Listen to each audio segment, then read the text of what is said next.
อย่าได้ทำให้ใจข้าวัน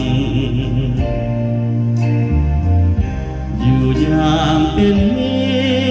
ตรกันดีกว่าคืนหัวเรื่องโกรธต่อกันนั้นคงพร้อมสุขสันต์ตลอดไป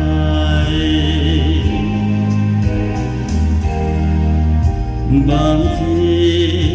วันหนึ่งเข้าใจกันวันหนึ่งเกิดสงสาร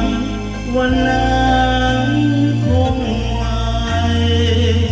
คิดจะคืนคงเกรงใจแรงสู้เป็นมิตรต่อกันไว้ดีกว่าจะเกลียดชัง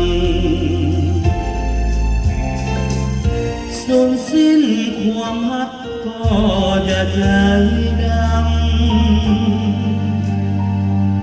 ขออย่าสร้างกรรมไว้เป็นหอยดัง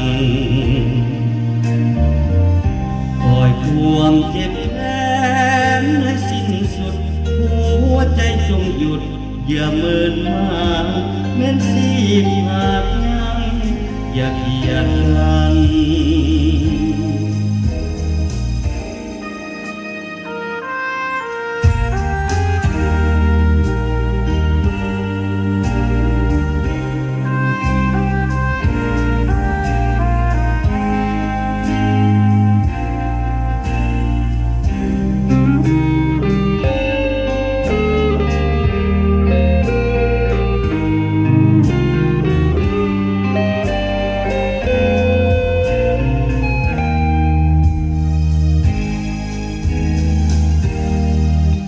บางทีวันหนึ่งเข้าใจกันวันหนึ่งเกิดสงสารวันนั้นคงไม่คิดจะคืนคงเกรงใจแรงสู้เป็นมิตรต่อกันไว้ดีกว่าจะเกลียดชัง